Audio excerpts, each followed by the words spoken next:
হরে কৃষ্ণ। নৃসিংহ চতুর্দশী ব্রত কবে পালন করতে হবে এবং কিভাবে আপনারা বাড়িতেই এই নরসিংহ চতুর্দশী ব্রত পালন করতে পারেন, সেই ব্রতের সংকল্প মন্ত্র এবং ব্রতের বিধি নিয়ম সম্পূর্ণ বিষয়াবলী আজকে আমরা আলোচনা করব। বৃহৎ নারসিংহ পুরাণে উল্লেখ রয়েছে, স্বয়ং ভগবান নরসিংহদেব বলেছেন, বর্ষে বর্ষে তু কর্তব্যম মামা সন্তুষ্টি কারণম মহাগুহ্যম ইদম শ্রেষ্ঠম মানবের ভাবাভিরুভিহি। তো প্রহ্লাদ মহারাজকে উদ্দেশ্য করে ভক্তবৎসল ভগবান নৃসিংহদেব সমগ্র মানব জাতির উদ্দেশ্যে বলছেন যে বর্ষে বর্ষে তু কর্তব্যম মম সন্তুষ্টি কারণম, অর্থাৎ আমার সন্তুষ্টির জন্য, অর্থাৎ ভগবান নৃসিংহদেব বলছেন যে আমার সন্তুষ্টির জন্য প্রতি বছর বছর এই নরসিংহ চতুর্দশী ব্রত অবশ্যই সকল মনুষ্যের পালন করা উচিত। মহাগুহ্যম ইদম শ্রেষ্ঠ মানবের ভাবা ভীরুবিহি। এই ব্রত হচ্ছে মহাগুহ্যতর, অনেক গোপনীয় একটা ব্রত, এবং এই ব্রত পালনের ফলে বিশেষ করে যে সকল লোকেরা, যে সকল মনুষ্যরা এই জন্ম মৃত্যুর বন্ধন থেকে মুক্ত হতে চান, যারা ভগবত ধামে ফিরে যেতে চান, যারা এই জড় সংসারে আর থাকতে চান না, সেই সকল মনুষ্যরা অবশ্যই এই ব্রত পালন করবে। এবং এই নরসিংহ চতুর্দশী ব্রত সকলেরই পালন করা বাঞ্ছনীয়, কারণ এতে ভগবান শ্রী নরসিংহদেব কঠোর সিদ্ধান্ত প্রদান করেছেন যে সকলকে অবশ্যই এই ব্রত পালন করতে হবে, এবং যদি কেউ জেনে বা না জেনে এই নরসিংহ চতুর্দশী ব্রত পালন না করে, তবে তাকে চন্দ্র সূর্য যতদিন থাকবে ততকাল নরক দুঃখ ভোগ করতে হবে। তাই অবশ্যই সকলকে এই ব্রত পালন করতে হবে। এই ব্রতের অনেক মাহাত্ম্য উল্লেখ রয়েছে, আমরা সংক্ষেপে আজকে জানবো বৃহৎ নারসিংহ পুরাণ থেকে। তো কবে পালন করতে হবে এই ব্রত? এই বছরের ক্ষেত্রে 2025 খ্রিস্টাব্দের ক্ষেত্রে মে মাসের 11 তারিখ, 11ই মে 2025 রবিবারে উদযাপিত হবে, পালিত হবে এই নরসিংহ চতুর্দশী ব্রত। সকলেই পালন করবেন, অবশ্যই পালন করবেন পরিবারের সকলে মিলে। এবং এই ক্ষেত্রে অন্ততপক্ষে সন্ধ্যা পর্যন্ত উপবাস, চন্দ্র উদয় পর্যন্ত বা সন্ধ্যা পর্যন্ত নির্জল উপবাস করে সন্ধ্যার পরে ফলমূল আদি গ্রহণ করা হয় এবং পরদিন সকালে পালন করা হয়। আমরা বিস্তারিতভাবে আলোচনা করব যে কিভাবে ব্রত পালন করতে হবে। তো এই বৈশাখ মাসের শুক্লপক্ষের চতুর্দশী তিথি নরসিংহ চতুর্দশী, এই বৈশাখ মাসের শুক্লপক্ষের চতুর্দশীতে ভগবান শ্রী নৃসিংহদেব আবির্ভূত হয়েছিলেন। কেন?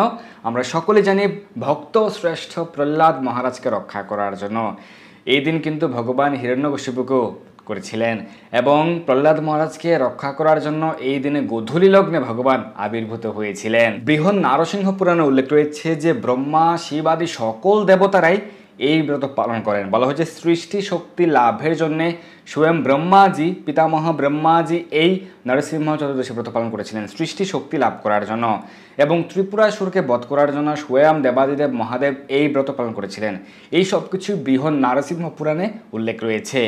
এবং স্বর্গসুখ ভোগ করার জন্য বা স্বর্গের যে পদবি রয়েছে সেই পদ লাভ করার জন্যে, যেমন ইন্দ্রপদ লাভ করেছেন, সেরকমভাবে স্বর্গের সকল দেবতারা ভগবান শ্রী নৃসিংহদেবের এই যে নরসিংহ চতুর্দশী ব্রত পালন করেছিলেন এবং তারা স্বর্গের বিভিন্ন পদ লাভ করেছিলেন। তো ভগবান শ্রী নৃসিংহদেবের মহিমা সম্পর্কে আপনারা জানতে পারবেন, এই ব্রত সম্পর্কে, এই ব্রত কিভাবে পালন করতে হয়, এই ব্রত সম্পর্কে বৃহৎ নারসিংহ পুরাণে কি উল্লেখ রয়েছে, সকল বিষয়াবলী এবং ভগবান শ্রী নৃসিংহদেবের শতনাম এবং বিভিন্ন স্তোত্রম, সব কিছু আপনারা বিভিন্ন গ্রন্থে পাবেন। ইস্কন মন্দিরে বিভিন্ন গ্রন্থ রয়েছে, নৃসিংহ স্তুতি এবং ভগবান নৃসিংহদেবের বিভিন্ন গ্রন্থ রয়েছে, ইস্কন মন্দির থেকে আপনারা সংগ্রহ করতে পারেন। তো অবশ্যই আপনারা এই ব্রত পালন করবেন 11ই মে 2025 রবিবারে। তো এই ব্রত কীভাবে পালন করতে হবে? এই ব্রতের আগের দিন পরদিন কিন্তু অবশ্যই নিরামিষ আহার বা কৃষ্ণ প্রসাদ গ্রহণ করতে হবে। এবং এই ব্রতের পূর্বে কিন্তু রয়েছে মোহিনী একাদশী ব্রত, 8ই মে রয়েছে মোহিনী একাদশী ব্রত। তো অবশ্যই আপনারা একাদশী ব্রত পালন করবেন। তো এই ক্ষেত্রে একাদশী ব্রতের আগের দিন পরদিনও কিন্তু নিরামিষ আহার বা কৃষ্ণ প্রসাদ গ্রহণ করতে হয়। তো সব মিলে পুরো সপ্তাহ জুড়ে আপনাদেরকে নিরামিষ বা কৃষ্ণ প্রসাদ গ্রহণ করতে হবে। এটি যাদের ক্ষেত্রে প্রযোজ্য তাদের জন্য বলছি, আর যারা প্রসাদভোজী ভক্তগণ রয়েছেন তাদের তো কোনো কথাই নেই। তো সব দিক মিলিয়ে যারা প্রসাদভোজী বা নিরামিষভোজী নন, সেই ক্ষেত্রে একাদশীর আগের দিন থেকে একদম এই নরসিংহ চতুর্দশী ব্রতের পরদিন পর্যন্ত পুরো সপ্তাহ জুড়ে আপনারা নিরামিষ আহার করবেন। এবং এই ব্রতের আগের দিন তো আপনারা অবশ্যই সংযম পালন করবেন, আপনারা নিরামিষ আহার বা কৃষ্ণ প্রসাদ গ্রহণ করবেন। অনেকে প্রশ্ন করেন যে এক বেলা বা দুই বেলা গ্রহণ করা যাবে কিনা বা 3 বেলা গ্রহণ করা যাবে কিনা। আপনি যদি ভগবানের প্রসাদ গ্রহণ করেন, অন্ন প্রসাদ বা রুটি প্রসাদ, এক বেলা, 2 বেলা, 3 বেলা আপনার শারীরিক সামর্থ্য অনুযায়ী আপনি গ্রহণ করতে পারেন, কিন্তু ব্রতের দিন অবশ্যই ব্রত পালন করবেন। এবং এই নরসিংহ চতুর্দশী ব্রতের দিন অবশ্যই একাদশীর মতোই পঞ্চরবিশেষ কিন্তু বর্জনীয়, পঞ্চরবিশেষ গ্রহণ করা যাবে না। যারা সম্পূর্ণ নির্জল উপবাস করতে পারবেন না, সন্ধ্যা পর্যন্ত নির্জল উপবাস করতে পারবেন না বা অসুস্থ রয়েছেন, সেক্ষেত্রে আপনারা ফলমূল গ্রহণ করতে পারেন। কিন্তু যারা সুস্থ শরীরে রয়েছেন অবশ্যই সন্ধ্যা পর্যন্ত নির্জল উপবাস করে সন্ধ্যার পরে ফলমূল আদি গ্রহণ করবেন, কারণ সন্ধ্যার সময় বিশেষ পূজা অভিষেক হয়ে থাকে। এবং সন্ধ্যার পরে একাদশীর মতোই ফলমূল আদি গ্রহণ করা যায়। এবং পরদিন সকালে পালন করতে হবে। পরদিন সূর্য উদয়ের পর থেকে সকাল 9 ঘটিকার মধ্যে আপনারা পালন করবেন। তো এই হচ্ছে ব্রতের বিধি এবং ব্রতের সংকল্প গ্রহণ করতে হবে ব্রতের দিন যেদিন ব্রত পালন করতে হবে, অর্থাৎ 11ই মে আপনারা ব্রতের সংকল্প করবেন ভোরবেলায়। তো যারা মঙ্গল আরতি করেন ভোরে ব্রাহ্ম মুহূর্তে শয্যা ত্যাগ করে প্রাতঃস্নান করেন, প্রাতঃস্নান করার সময় আপনারা 3বার গঙ্গা গঙ্গা গঙ্গা উচ্চারণ করতে পারেন বাড়িতে স্নানাগারে, এবং প্রাতঃস্নান করে আপনারা শুদ্ধ বস্ত্র পরিধান করে তিলক আচমন করে আপনারা ভগবানকে প্রার্থনা করবেন, ভগবানকে প্রণাম করবেন এবং সংকল্প গ্রহণ করতে পারেন। এই ক্ষেত্রে মঙ্গল আরতির পূর্বে হোক বা মঙ্গল আরতির পরে হোক আপনারা ভগবানের চরণে তুলসীপত্র পুষ্প অর্পণ করে বা শুধুমাত্র প্রার্থনা করে ব্রতের সংকল্প গ্রহণ করতে পারেন। এই ক্ষেত্রে ব্রতের যে সংকল্প মন্ত্র সেটি আমরা প্রদান করছি। তো এই সংকল্প মন্ত্রের ক্ষেত্রে আপনার নাম এবং আপনার গোত্র উচ্চারণ করবেন। আমি আমার নাম এবং আমার গোত্র উচ্চারণ করে এই মন্ত্রটি উচ্চারণ করছি। ওম বিষ্ণু রোম তৎসৎ অদ্য বৈশাখ মাসে শুক্লপক্ষে চতুর্দশী তীর্থ অচ্যুত গোত্রস্য শ্রীমান গোপাল দাস নৃসিংহ চতুর্দশী ব্রতম শ্রীকৃষ্ণ প্রীতি কাম অহম করিষ্যে। শ্রী নৃসিংহ মহাভীম দয়াম কুরু মমোপরি অদ্য অহম তে বিধস্বামী ব্রতম নির্বিঘ্নতম নয়া। এর অর্থ হচ্ছে, হে ভগবান শ্রী নৃসিংহ, হে মহাভীম, আমার উপর দয়া প্রকাশ করুন। অদ্য মানে আজ আমি আপনার ব্রত আচরণ করিব, তা আপনি নির্বিঘ্নে সম্পূর্ণ করুন। তো এভাবে আপনি সংকল্প মন্ত্র উচ্চারণ করে ব্রতের সংকল্প করতে পারেন। আর যারা মন্ত্র উচ্চারণ করতে পারেন না, অনেকে বৃদ্ধগণ রয়েছেন মন্ত্র পড়তে জানেন না, তো যাদের পক্ষে সম্ভব নয় মন্ত্র উচ্চারণ করার কোনো সমস্যা নেই, আপনি ভগবানের নিকট প্রার্থনা করবেন। ভগবান ভাবগ্রাহী জনার্দন, আপনি ভগবানের নিকট প্রার্থনা করলে ভগবান তো অবশ্যই গ্রহণ করবেন। তো আপনারা এদিন মঙ্গল আরতি করবেন, বেশি বেশি হরিনাম জপ করবেন, ভগবানের সেবা পূজা আদি করবেন। ভগবানের সেবা পূজা, ভগবানের ভোগ নিবেদন যথারীতি চলবে সকাল থেকেই, ভোর থেকেই। কারণ ভগবানকে তো আর ব্রত পালন করতে হয় না, ভগবান কাকে সন্তুষ্ট করার জন্য ব্রত পালন করবেন? ব্রত পালন করতে হবে আমাদেরকে, মনুষ্যদেরকে। তো সেই কারণে আমরা ব্রত পালন করব, কিন্তু ভগবানের সেবা পূজা, ভগবানের ভোগ নিবেদন যথারীতি ভোর থেকেই সকাল দুপুর বিকাল কন্টিনিউয়াসলি যথারীতি চলবে ভগবানের অষ্টকালীন সেবা পূজা। তো আপনি ভগবানের সেবা পূজা যথারীতি চালিয়ে যাবেন এবং ভগবানের শ্রীচরণ কমলে তুলসীপত্র পুষ্প অর্পণ করবেন। যাদের বাড়িতে ভগবান শ্রী নৃসিংহদেবের বিগ্রহ বা চিত্রপট রয়েছে, আপনারা সেখানে ভগবান নৃসিংহদেবের চরণে তুলসীপত্র অর্পণ করবেন। যাদের পক্ষে যত বেশি সম্ভব তুলসীপত্র অর্পণ করবেন। কেউ আপনি চাইলে 1 জোড়া 2 জোড়া 9 জোড়া, কেউ চাইলে 32 জোড়া 56 জোড়া 108 জোড়া তুলসীপত্র আপনি ভগবান শ্রী নৃসিংহদেবের চরণে অর্পণ করতে পারেন। যারা 108 জোড়া তুলসীপত্র ভগবান শ্রী নৃসিংহদেবের চরণ কমলে অর্পণ করবেন, সেক্ষেত্রে আপনারা ভগবান নৃসিংহদেবের 108 নাম রয়েছে, অষ্টোত্তর শতনামাবলী আমাদের চ্যানেলে রয়েছে, আপনারা সেই অষ্টোত্তর শতনাম পাঠ করতে পারেন। ওম নরসিংহায় নমঃ, ওম মহাসিংহায় নমঃ, এভাবে প্রত্যেকটি মন্ত্র উচ্চারণ করে আপনি 1 জোড়া 1 জোড়া করে তুলসীপত্র ভগবান শ্রী নৃসিংহদেবের চরণ কমলে অর্পণ করবেন। এতে আপনি বিশেষভাবে উপকৃত হবেন, ভগবান সন্তুষ্ট হবে এবং আপনার যত প্রকার সমস্যা রয়েছে, গ্রহদোষ, যত প্রকার সমস্যা এবং পারিবারিক সমস্যা, শারীরিক সমস্যা, সকল প্রতিকূলতা সমাধান হবে ভগবান নৃসিংহদেবের কৃপায়। কারণ ভগবান নৃসিংহদেব ভক্ত রক্ষক, তিনি ভক্ত বৎসল, তিনি ভক্তের সমস্ত সমস্যারই সমাধান করেন। তো যার পক্ষে যত বেশি সম্ভব, কেউ সহস্র তুলসীপত্র অর্পণ করতে পারেন, লক্ষ কোটি তুলসীপত্র অর্পণ করতে পারেন, তুলসীপত্রের মালা বানিয়ে আপনি ভগবান নৃসিংহদেবকে অর্পণ করতে পারেন। অর্থাৎ এদিন আপনি পরিবারের সকল মিলে ভগবান নৃসিংহদেবের চরণে তুলসীপত্র পুষ্প অর্পণ করবেন এবং বেশি বেশি হরিনাম জপ করবেন, হরিনাম কীর্তন করবেন এবং ভগবান নৃসিংহদেবের যে স্তোত্রম রয়েছে, অষ্টকম রয়েছে, শতনাম রয়েছে, এগুলি পাঠ করতে পারেন বা শ্রবণ করতে পারেন। নৃসিংহদেবের শতনাম, 108 নাম, 1008 নাম সব কিছু আমাদের চ্যানেলে রয়েছে। নৃসিংহ স্তব রয়েছে, সেগুলি আপনারা পাঠ বা শ্রবণ করতে পারেন এবং ভগবান নৃসিংহদেবের যে লীলা মহিমা রয়েছে, সেগুলো আপনারা পাঠ বা শ্রবণ করতে পারেন। নৃসিংহদেবের লীলা মহিমা আপনার শ্রীমদ্ ভাগবতের 7ম স্কন্ধ থেকে পাঠ বা শ্রবণ করতে পারেন, অথবা নৃসিংহলীলা বই পাওয়া যায়, ছোট্ট গ্রন্থ, ইস্কন মন্দিরে আপনারা সেখান থেকেও পাঠ বা শ্রবণ করতে পারেন। এবং এই দিন অবশ্যই ভগবান নৃসিংহদেবকে বিভিন্ন প্রকার দ্রব্য রয়েছে যেগুলি ভগবান শ্রী নৃসিংহদেবের প্রিয়, যেমন কাজু বাদাম, কাঠবাদাম, কিশমিশ, খেজুর প্রভৃতি কিন্তু ভগবান নৃসিংহদেবের অনেক প্রিয়। পানকম রয়েছে, এক প্রকার পানীয়, এটি কীভাবে প্রস্তুত করতে হয় এই সম্পর্কে কিন্তু আমাদের আলোচনা রয়েছে।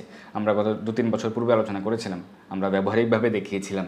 তো সেই পানকম ভগবানকে নিবেদন করতে পারেন। কেউ গুড় দিয়ে প্রস্তুত করেন পানকম, খাঁটি গুড় না পেলে কেউ হয়তো চিনি ব্যবহার করেন, কেউ বা মিষ্টি ব্যবহার করেন, সেটি করা যাবে।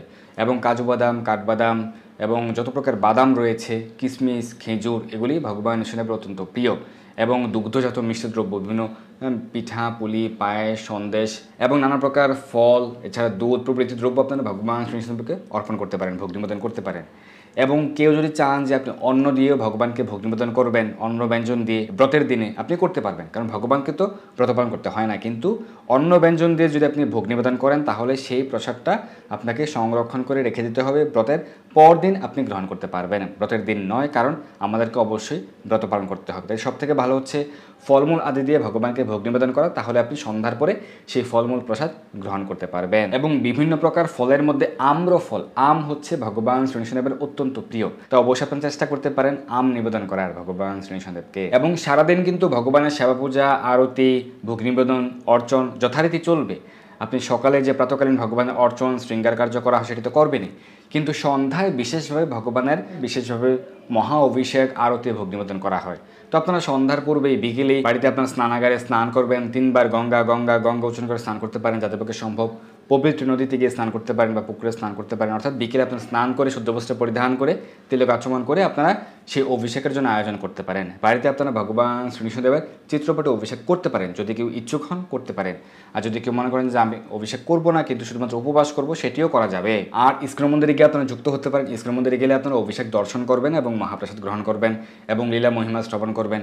কিন্তু ইস্কন মন্দিরে অভিষেক করার ক্ষেত্রে, ভগবানের সঙ্গে অভিষেক করার ক্ষেত্রে শুধুমাত্র যারা সিনিয়র ভক্ত বা মহারাজগণ রয়েছেন তারাই শুধুমাত্র অভিষেক করে থাকেন, বা যারা সিনিয়র গায়ত্রী দীক্ষিত ভক্ত তারা অভিষেক করে থাকেন। কারণ অভিষেক নিজে করা এবং অভিষেক দর্শন করা একই ফলপ্রদ।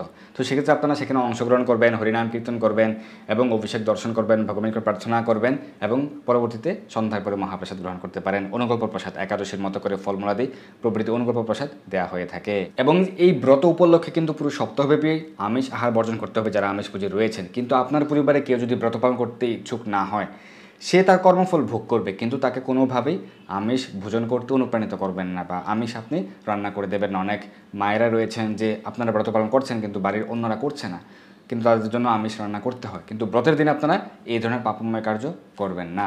এবং এই ব্রত পালন করে ব্রতের পর দিন কিন্তু সূর্য উদয়ের পরে পালন করতে হয়। তো ব্রতের পর দিন সূর্য উদয়ের পর থেকে এভারেজ টাইম হিসেব করলে সকাল 6টা থেকে সকাল 9টার মধ্যে আপনারা পালন করবেন। তো পালনের কি মন্ত্র? ইদম নৃসিংহ চতুর্দশী ব্রতফলম সর্বেশাম শ্রীকৃষ্ণার্পণম অস্তু, এই মন্ত্র উচ্চারণ করে, মহাপ্রসাদ মন্ত্র উচ্চারণ করে আপনারা এই ব্রতের পালন করতে পারেন। তো এইভাবে আপনারা সকলেই এই ব্রত পালন করতে পারেন। আমরা ব্রতের সংকল্প মন্ত্র, ব্রতের পালন মন্ত্র প্রদান করেছি এবং এই ব্রতের অনেক মাহাত্ম্য কথা রয়েছে। এই সম্পর্কে আমরা কিন্তু প্রতি বছর আলোচনা করেছিলাম, আমাদের চ্যানেলে রয়েছে। এবং আপনারা অবশ্যই এই ব্রত নিষ্ঠা সহকারে পালন করবেন এবং ভগবান শ্রীকৃষ্ণের বিশেষ কৃপা আপনারা লাভ করুন। জয় নৃসিংহা শ্রী নৃসিংহা, জয় জয় জয় শ্রী নৃসিংহা। উগ্রম বীরম মহাবিষ্ণুম জ্বালাম তম সর্বতোমুখম নৃসিংহম ভীষণম ভদ্রম মৃত্যুর্মৃত্যুম নমাম্যহম। শ্রী নৃসিংহা জয় নৃসিংহা, জয় জয় নৃসিংহা। প্রহ্লাদেশ জয় পদ্মা মুখ পদ্মা ভৃঙ্গম। এই নৃসিংহ স্তব আপনারা প্রতিদিন পাঠ করতে পারেন। প্রতিদিন সকালে আপনারা শুদ্ধ বস্ত্র পরিধান করে এই নৃসিংহ স্তব পাঠ করতে পারেন। যাদের নানা প্রকার সমস্যা রয়েছে সেক্ষেত্রে আপনারা বিশেষভাবে 9 বার বা 21 বার করে পাঠ করতে পারেন। সকল প্রকার বিপদ থেকে আপনি মুক্ত হবেন, সকল প্রকার দোষ, নবগ্রহ দোষ থেকে আপনি মুক্ত হবেন। এছাড়াও ভগবান নৃসিংহদেবের 9টি বিশেষ নাম রয়েছে, আমাদের চ্যানেল রয়েছে, আপনারা সেই 9টি বিশেষ নাম পাঠ বা শ্রবণ করতে পারেন। ওম জ্বালা নরসিংহায় নমঃ, ওম পাবন নরসিংহায় নমঃ, এরকম 9টি নাম রয়েছে। তো আজকে আমরা এই নরসিংহ চতুর্দশী ব্রতকথা সম্পর্কে আলোচনা করেছি এবং পূজা বিধি সম্পর্কে আমাদের আরও একটি আলোচনা থাকবে আমাদের চ্যানেলে, আপনারা দেখে নেবেন কীভাবে পূজা করতে হবে, অভিষেক করতে হবে, সেই সম্পর্কে বিশদ বর্ণনা থাকবে সেই আলোচনাতে। ধন্যবাদ সবাইকে। হরে কৃষ্ণ। এই দুর্লভ মনুষ্য জন্মকে সার্থক করতে যুক্ত হন কৃষ্ণ ভাবনায়।